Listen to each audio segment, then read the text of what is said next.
Valdemar Costa Neto nasceu em 1949, quando o pai ainda era funcionário da siderúrgica MGB. Em Mogi das Cruzes, ele era conhecido como Boy. Boy aprendeu o ofício muito cedo, e quando chegou a sua vez, não começou de baixo. Aos 28, virou chefe de gabinete da prefeitura controlada pelo pai. Meses depois, assumiu a Secretaria de Obras. Quando Costa Filho deixou a prefeitura, Costa Neto continuou dentro da engrenagem. Ele assumiu a Companhia de Desenvolvimento da cidade e, em 1985, deu o primeiro passo para além de Mogi. Foi nomeado diretor administrativo da Companhia Docas do Estado de São Paulo, em Santos. Quando a redemocratização reorganizou os partidos políticos do país, Valdemar Costa Neto encontrou abrigo numa legenda pequena, recém-criada, o Partido Liberal. O PL havia sido fundado anos antes por um homem chamado Álvaro Valle. Na história brasileira de desenvolvimento social, de desenvolvimento político, foram passos comandados pelo Partido Liberal contra o Partido Conservador. Liberal nunca foi conservador em parte alguma do mundo, e nem no Brasil. Valle não era um cacique do interior, ele era um intelectual. Advogado, filósofo, diplomata de carreira, escreveu mais de 20 livros. Um deles, O Liberalismo Social, o nome da doutrina que ele desejava transformar em partido. Em 85, com o país saindo da ditadura, Valle fundou o PL.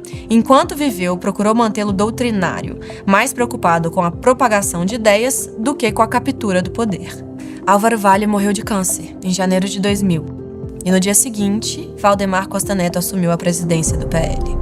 Valdemar já controlava a máquina há anos. Já no ano seguinte à sua chegada na Câmara dos Deputados, virou líder do partido, posição que não largaria mais. Será que o seu voto na última eleição não foi para um desses que apoia essa política do governo de dar dinheiro para os banqueiros? Eu que combati o esquema dos bancos sei muito bem. Foi eleito líder da bancada 11 vezes e, em 1993, virou vice-presidente nacional da legenda. Álvaro tinha o nome e a doutrina, mas era Valdemar quem tinha o que de fato importa em Brasília: os votos e os acordos. E a doutrina do PL foi enterrada junto com o seu fundador. O Partido das Ideias virou, de vez, o Partido de Valdemar. De Mogi, Valdemar não herdou qualquer ideologia. O pai nunca teve uma bandeira para deixar de herança. O que Costa Neto herdou foi um método. Quem controla aquilo que os outros precisam, controla os outros. Quando Valdemar se mudou para Brasília aos 41 anos, tinha a sensação de que parecia não ter nascido para ser deputado. Valdemar não representava qualquer causa, nem pertencia a qualquer uma das tribos ideológicas que se enfrentavam no plenário. Mal gostava de discursar. Era um deputado sem bandeira, num congresso com bandeiras para todos os gostos. Esse incômodo não impediu Valdemar de reconhecer desde cedo uma verdade sobre Brasília. O que move um deputado não é o que ele defende na tribuna, é o que ele consegue levar para a base: verba, cargo, favores. E se o que move o poder é tudo isso, então o homem mais poderoso do Brasil não é o que tem o melhor discurso, é o que guarda a melhor agenda e coleciona o maior número de aliados. Por quase 7 anos, o PL ficou na oposição do governo FHC, mas a oposição de Valdemar nunca foi de princípio. Era bem mais simples do que parece. Valdemar estava de fora e desejava entrar. E quando o quadro nacional virou, ele virou junto, com uma precisão que só tem quem não carrega convicção alguma. O ano era 2002. A era FHC estava nos seus minutos finais. Com 2 mandatos se cumprindo, o Tucano, enfim, havia alcançado o fim do voo. Mas o candidato que ele apoiava, José Serra, não parecia ter fôlego para o mesmo salto. É verdade que, do outro lado, Lula já havia perdido as 3 últimas eleições, mas pela primeira vez, o operário parecia imbatível. E Valdemar, o homem que nunca se deu ao luxo de interpretar Brasília pela lógica da ideologia, enxergou rapidinho para onde o vento estava soprando.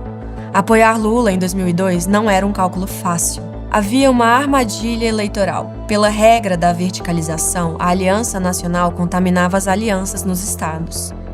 Para um partido acostumado a negociar região por região, entrar na chapa de Lula significava também comprar briga com parte da própria base. Para piorar, o mercado tinha pavor de uma eleição petista. O dólar disparava só com a hipótese de uma vitória, e o Lula sabia disso.